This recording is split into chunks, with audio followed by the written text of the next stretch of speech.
Good morning, everybody. Welcome to this session on the points-based immigration system. As Yaliva's mentioned, I'm a partner at Knights in the employment and immigration teams. And one of the things that we do a lot of is helping businesses with getting to grips with the points-based or sponsorship system, as it's called. Today, we're going to look at an overview of the UK business immigration system and rules, what sponsorship under the points-based system looks like, skilled worker, which is the most significant route, and we'll be focusing on that today, and then a little bit about other routes and options as well. To start with, just like to have a look at who you can sort of, I suppose, easily employ and who it's more difficult to employ as a UK employer at the moment. So British and now Irish nationals come under the sort of standard right to work system, if you like. They can just present their passport and their spouse, civil partner or unmarried partner can work for you as well, sort of straightforwardly. Also, you have those who've gained status under the EU settlement scheme, so settled status, pre-settled status. There will be EEA or Swiss nationals, and I'll sometimes refer to those as EU nationals for ease in this presentation, who've gained status under the EU settlement scheme, having been in the UK prior to the 31st of December 2020. They can now digitally prove their right to work to you using the government's online system. There's also varying other people who will have the right to work in the UK, such as Commonwealth nationals with qualifying UK ancestry. Dependents of migrants who hold work-based visas, interestingly, have greater rights than the work-based visa holder themselves, and they can work for any employer. On the flip side, you've got those currently outside the UK who would need to obtain a skilled worker or other type of visa, and that will be, if they're obtaining a skilled worker visa, limited to just their one single employer, and it's quite hard for them to move between employers. But because of the investment you'll have made in terms of bringing them into the UK to work for you, that's actually, from your perspective, generally a positive. And then you've also got overseas students who've come into the UK. They have a limited right to work, usually 20 hours during term time and then full time during their holidays from university or other courses that they're studying. And then just to focus a little bit more on the EU, the EEA and the Swiss nationals. So these are people who will have had rights of free movement and would have been able to live and work in the UK without restriction all the time we were members of the EU. And then as the Brexit transition period came to an end, as of the 31st of December 2020, they lost those rights and they've been required to apply for status under the EU settlement scheme. And they were supposed to do that by the 30th of June 2021. There was an extension and the government gave some guidance as to the leniency they'd show to late applications up until the end of last year. There's been no further word on whether they'll continue to show some form of leniency. We haven't seen many applications submitted so far this year, but I think it's likely that it will be much harder now for someone who could have obtained pre-settled or settled status to get it if they're only applying from this point going forward. Settled status means they are essentially in the same position as somebody who has citizenship, so they have the right to work and live, I suppose, the right to pay taxes and the right to obtain healthcare under the NHS and all of those good things. And pre-settled status means they've got a slightly more limited right.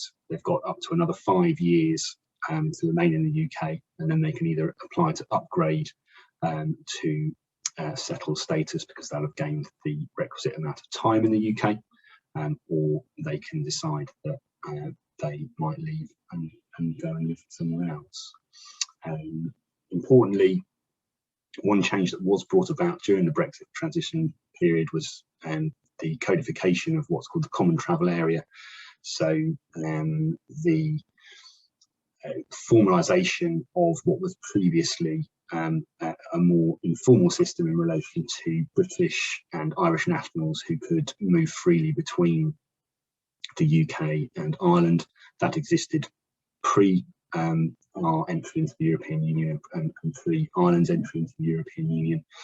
That's now all formal, and Irish nationals can come to the UK, live and work freely, and you can accept their passports as evidence of their right to work.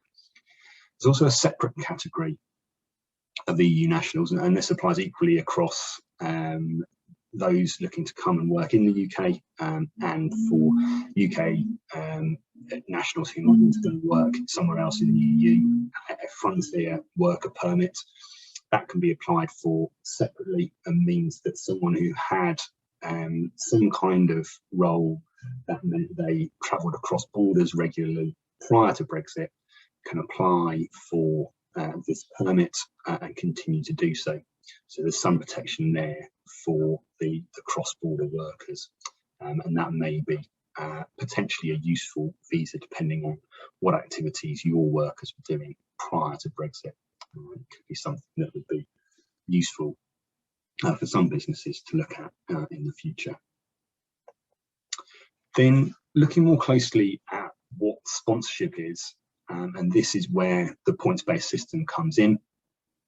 So it's the system which you need to use if you want to employ somebody who doesn't currently have the right to work in the UK. So that's going to be anyone who doesn't fit into one of those categories that we looked at on one of the previous slides. The rules are mostly in the immigration rules or the sponsor guidance. So you have to quite carefully check what the government have set out, both in the law, but also their own guidance. It's important to note that sponsorship is treated as a privilege. So sponsors are given the right to potentially sponsor migrants, and they're expected to uphold the rules and help maintain the system. And the courts have generally supported the government position that it's very important that sponsors do meet the rules, do follow all the guidance, and it's generally quite difficult to avoid sanction if you do infringe the rules. So it's quite important in this area especially to ensure compliance with the various rules. So what is this new points-based system? Well, it's certainly evolution and not revolution. You may have been familiar with the language of Tier 2, and that system was essentially received an upgrade at the end of 2020, so that it was made slightly more flexible and slightly freer. The rules have essentially been widened. Obviously, one of the biggest changes was that EEA nationals now fall under the points-based system rather than having the right to free movement as they did prior to Brexit. But some of the positives that have come out of the changes are the removal of what was called the resident labour market test. So if any of you did have experience with this system before, there were quite pedantic rules that required sponsors to advertise roles in specific places for 28 days and to meet a number of evidential tests in relation to having tested what was called the settled worker pool. So before you could sponsor, you had to show that you checked there was no one in the UK who would come and do the job you wanted done for you. Now, you don't have that rule. There are some slightly less strict rules around that in terms of the expectation that sponsors will continue to follow best practice in terms of recruitment, but there's nothing that means you're quite as fixed in relation to what you can do in terms of advertising before you try to sponsor somebody. What's been talked about is a suspension of the cap on certificates of sponsorship. So a couple of years ago, all pre-pandemic, the NHS was trying to recruit a large number of doctors and nurses from overseas, and that actually caused the system to pretty much break down. It was very difficult for anyone who wasn't an NHS sponsor to sponsor for about 6 months under the old system.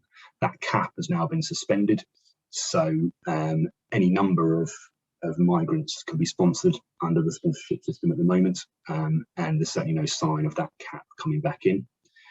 They also, interestingly, despite this being called the skilled worker route, reduced the level of skill that's required. So previously it was what's called RQF level 6, and that's essentially degree level roles, and those were the roles you could sponsor people in. Now it's dropped to RQF level 3.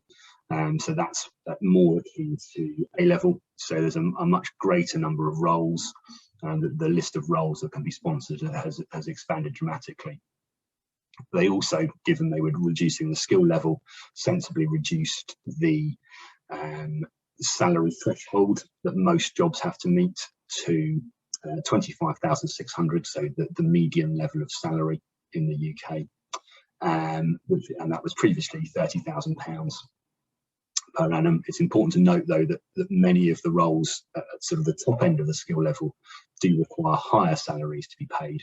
So that's not a one-fits-all threshold. The main routes under the points-based system, so as we discussed, skilled worker, which was used to be called Tier 2 General, and what's now called ICT, previously called Tier 2 ICT or intercompany transfer. So that's for multinational businesses who want to sponsor individuals from another of their entities outside the UK. That used to be quite a useful route, but given the changes to skilled worker, ICT usage has fallen off a bit. There are also sort of a range of other visas, some which fall directly under the points-based system, and some which are caught sort of under its mantle without actually being points-based as such. So there's a number of business or investment routes, investors and innovators. Innovators require endorsement, and that's generally not a very well used route. There's also the global talent visa, which is coming online at the moment, and graduate visas. These might well be useful if you've got people who are just coming out of university, overseas students. They can apply for a 2-year visa, which allows them to work in any role. So that, I think, will be an area where we see expansion. There's also some more unusual visas you may have seen. So the Hong Kong British National Overseas Visa. So that allowed nationals of Hong Kong to essentially switch to the UK and come and live and work here. And so that may be an unusual visa that you come across sometimes. And there's also quite a useful scheme under T5 or Tier 5, the Youth Mobility Scheme. So that allows nationals of certain countries, limited Commonwealth countries, and some of the Asian economies like Korea, for example, to come to the UK for up to 2 years and work in any role. So that's often a way that you might come across a migrant who you think, well, actually we'd like to sponsor them longer term. So if you do find that you want to sponsor somebody, how do you go about it? Well, the first step is becoming a registered sponsor. So this is the only way really to obtain access to the non-UK talent pool. Do strongly suggest that you get legal advice and support in relation to these applications. They are quite knotty, quite difficult. The first step is to decide which tiers and subcategories you will want your business to be registered in. So that will usually be skilled worker, and if you're a multinational business, might potentially be the ICT route as well. You apply online and pay a fee. The fee actually isn't terribly high. for what will be a full-year licence. So for medium and large businesses, £1,476, and for small businesses, £536. Small businesses are those with a turnover of less than 10.2 million, a balance sheet of less than 5.1 million, and 50 employees or less. If you fit within at least two of those criteria, then you are a small business, and you get that discount on the fee, and also a significant discount on what's called the immigration skills charge, which I'll talk about more a little bit later in the presentation. You as the sponsor will need to select an authorising officer, a key contact, and a level 1 user. So your authorising officer is the person with ultimate responsibility for the licence, and your level 1 user is the person who will actually use the licence on a day-to-day, a week-to-week basis, and actually go about the process of sponsoring your migrants. And then you need to submit supporting documents for the application and demonstrate you're operating lawfully in the UK. And that usually is the tricky part for most sponsors, gathering together these rather unusual documents, which the business might have had at one time, but doesn't usually keep, things like VAT registration certificates, PAYE, and national insurance contribution registration numbers. These things can be quite difficult to dig out, and that's one part of the process which we always find takes quite a long time. And then you have to be ready for the Home Office to potentially come and audit you during the licence application stage. And what we're finding at the moment is that the UKVI are also potentially undertaking a sort of paper-based exercise where during the process of application, you'll be written to and asked to answer a number of questions about how your systems meet the requirements. As mentioned, if you're successful, you get a 4-year licence, and you're also added to a publicly available register. And you manage that licence through the sponsor management system, the SMS. And it has to be said that that system has been due an upgrade or a replacement for a very long time, and it remains a very clunky and sometimes difficult to use system. So it's not always the most user-friendly experience to try and go through and make changes or actually sponsor a migrant. Then in relation to the licence itself, as mentioned, you've got your key personnel, your authorising officer, and your level 1 user are the really significant ones there. There is also the key contact, although that's not quite so significant, although it will be the person who UKVI look to contact if they have any questions about the management of the licence. But you have a number of duties and responsibilities as a registered sponsor, and those are contained in the sponsor guidance rather than the immigration rules, so they can catch out the unwary. There are core duties in relation to record keeping, reporting, compliance, and cooperation with the Home Office. In relation to record keeping, there are a number of details you're expected to keep about your migrant in terms of what they're being paid, whether they're attending work, and what they're doing in terms of a change of address and change of contact details. All of that history has to be maintained by a sponsor who's complying with the rules. So it's important that HR systems are up to date in relation to being able to hold that information. Many HR systems we've found in the past overwrite old addresses and telephone numbers, and that would not be compliant with what the UKVI, the branch of the Home Office that manage this system, require.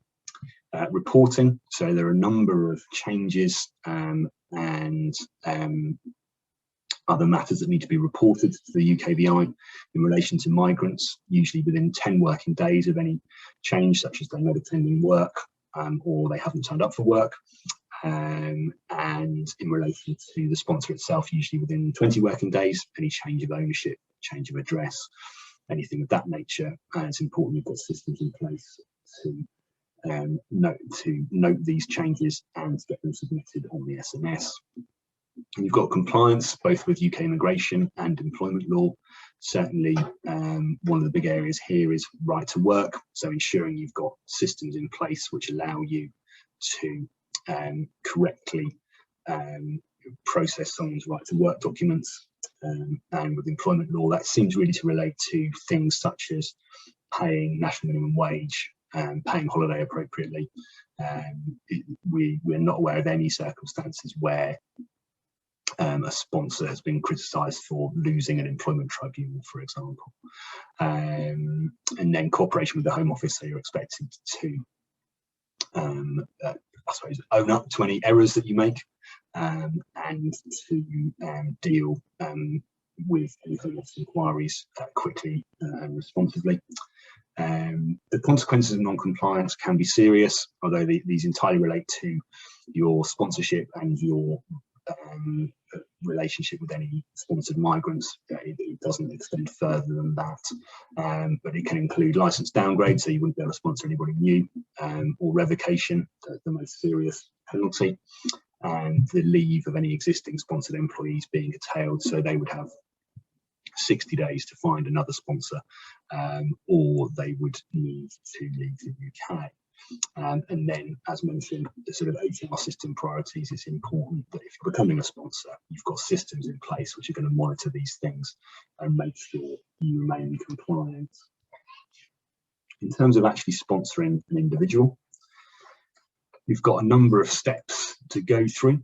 So you need to identify what's called the Standard Occupational Classification Code for the role, so the SOC code, and make sure that the role is skilled enough and that you're going to pay the correct level of pay.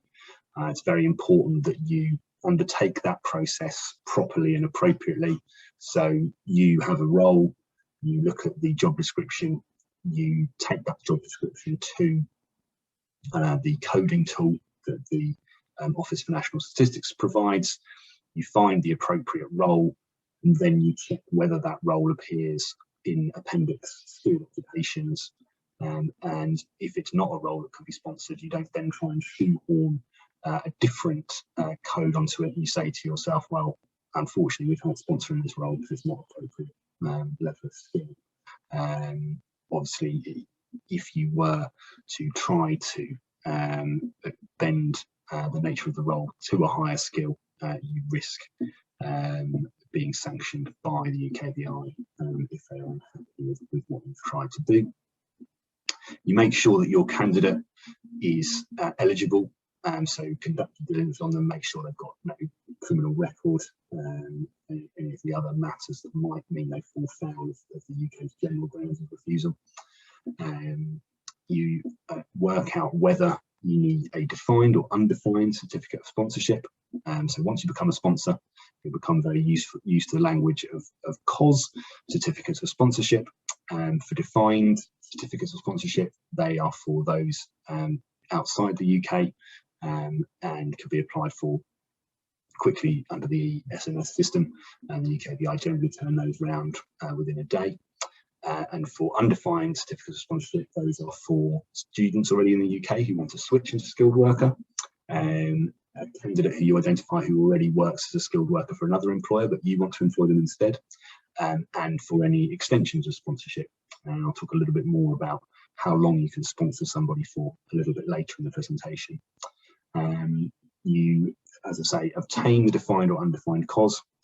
Defined COS are reasonably easy to get hold of. You simply make a submission on the SMS, and as long as you're correct in the identification of that as a defined COS scenario, it should be granted. You just fill out the form correctly.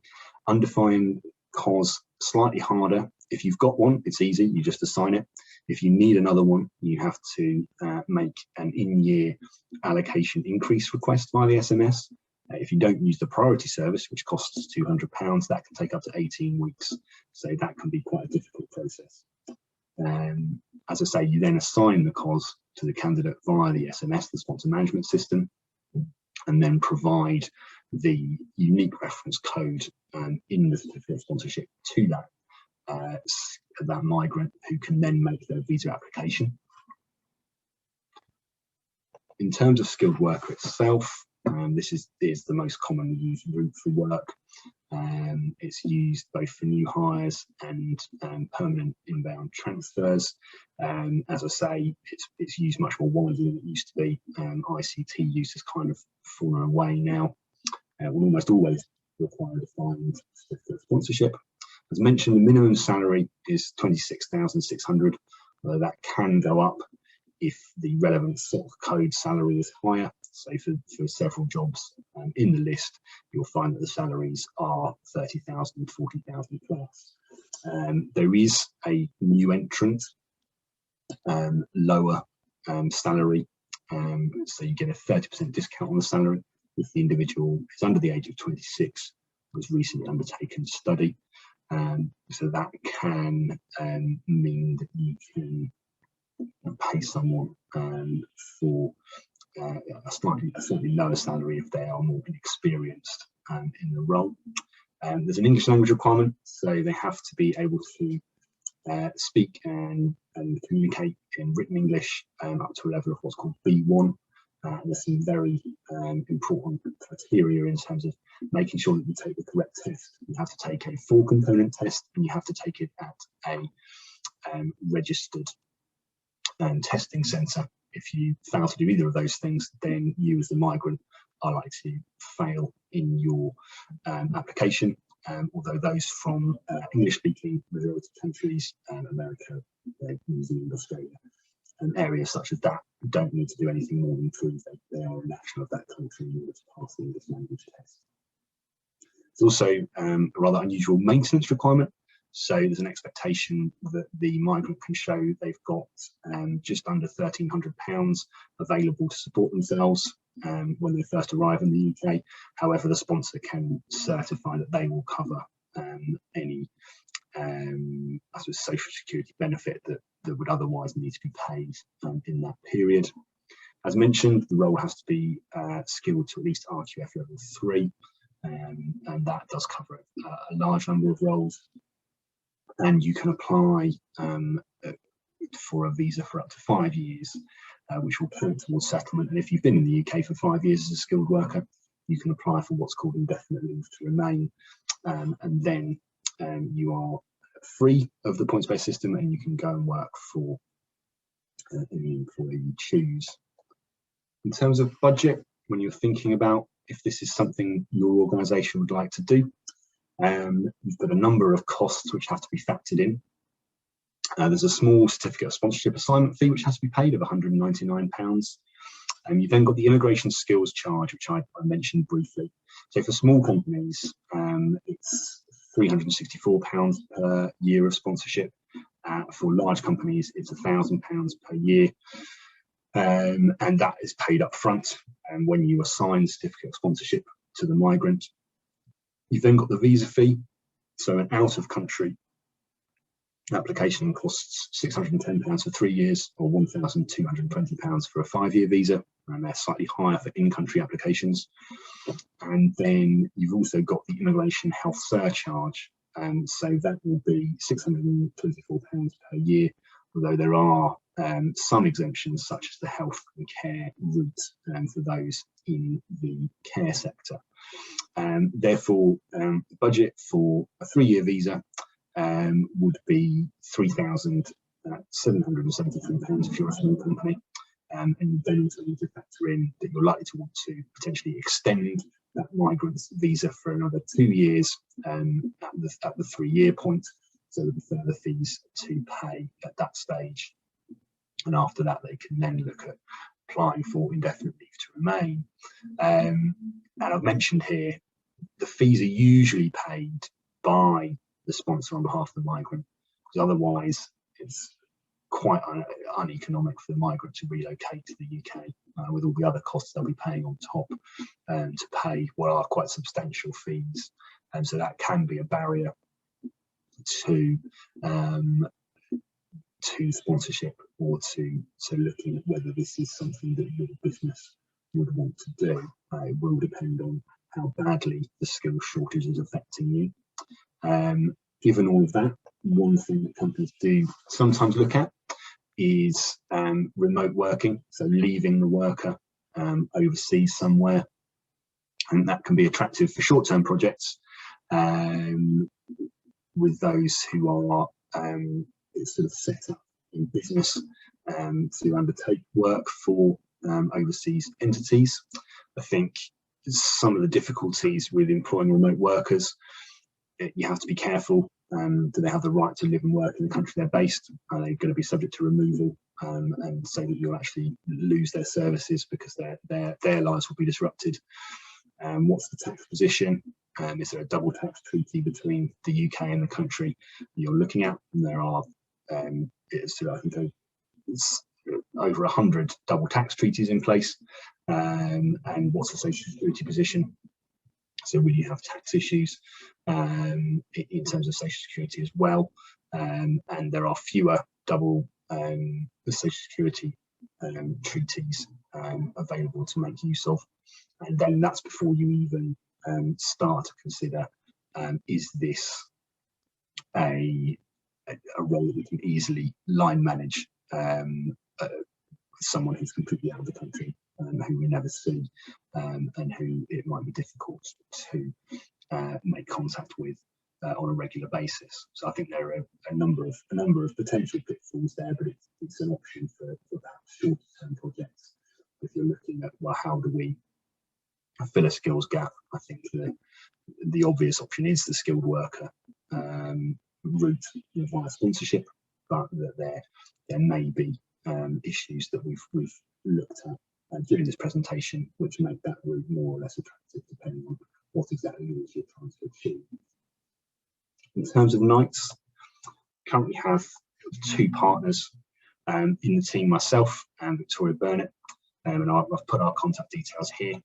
We also have Carly Hale in our Wilmslow office, who's currently on maternity leave, and she will hopefully be back with us sometime during the summer. So we've got plenty of support available for you if this is something you want to look at for your business.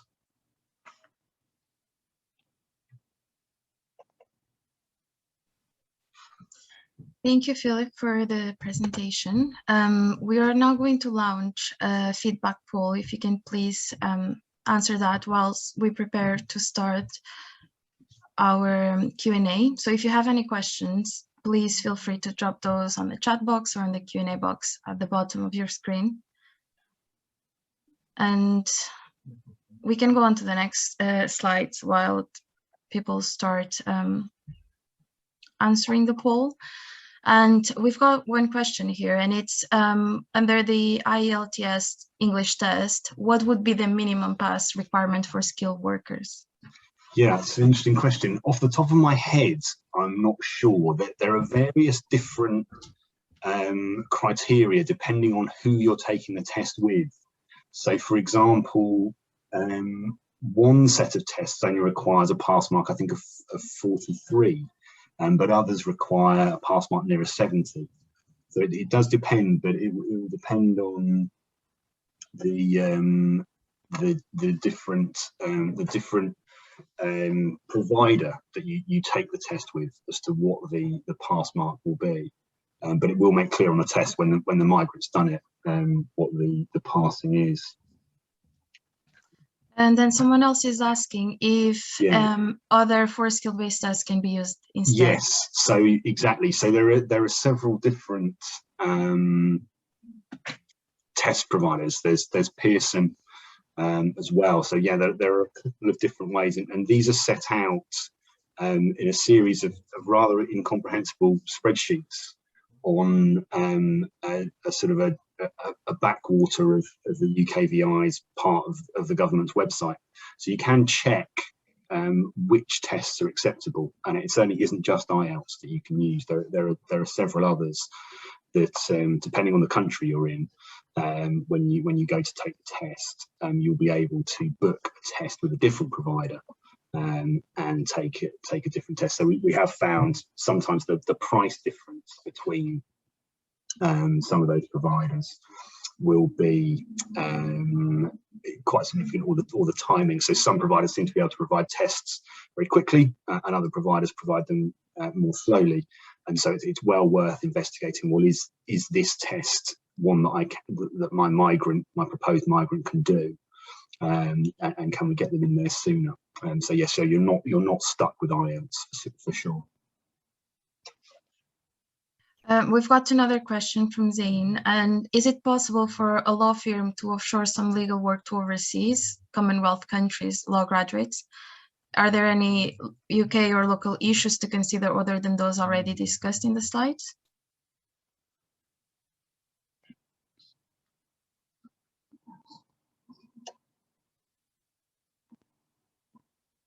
Okay, I'm not sure I entirely understand the question, but I think that certainly you can ask someone else, a different provider, to provide you with an answer to a legal question. For example, certainly professional services are something that do travel quite well cross border, and so that there's no I think issue for the asker of the question.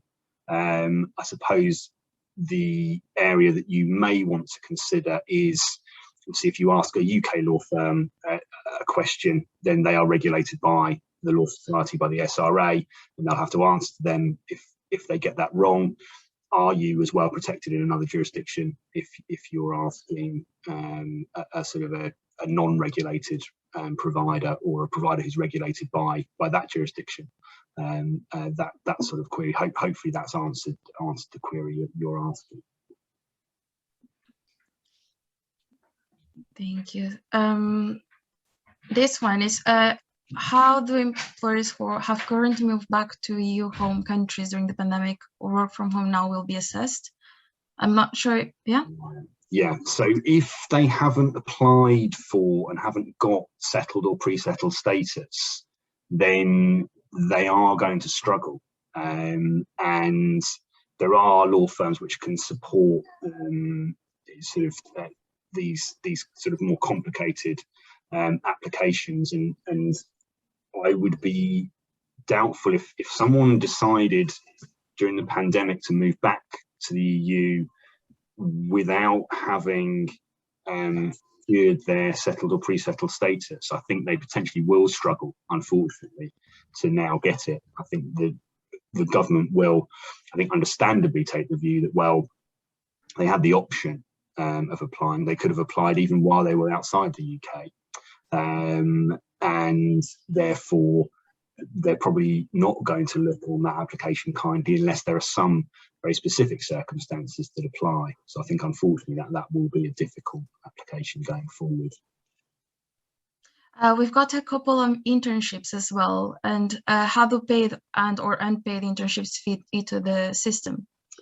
Yeah, so for the sort of internship type, I suppose, proposal, it will depend a lot on the individual status. So if they're coming in to the UK as a visitor, then they might well be able to do a very short-term internship, unpaid. They certainly won't be able to be paid, because one of the specific exclusions under visitor is that you've not received remuneration in the UK. If you are already a student, then you should be able, due to the sort of the term time and holiday working exceptions, be able to undertake paid or unpaid internships with a business. So that you should have quite a straightforward route. Certainly, if we're thinking specifically about the points-based system, those sorts of things do not fit well with sort of skilled worker. It's not what it's intended for, and it's meant to fill permanent vacancies. And in order to employ an university student who is on a student visa onto an internship, what does the sponsor need to do? Yeah, so actually, so very little. You don't even need to be a sponsor in that circumstance, because an individual who's an overseas student who has a visa is in the UK has got or should have the right to work up to 20 hours during term time, and then full time during their holidays. So what the employer has to do is make sure that they've seen the student's biometric residence permit, which should confirm that they've got that 20 hours limit during term time, and then also a copy of the university that student is attending's term times and holidays, and then you as the employer will know when that individual can work, and you'll comply with your right to work duties in terms of that.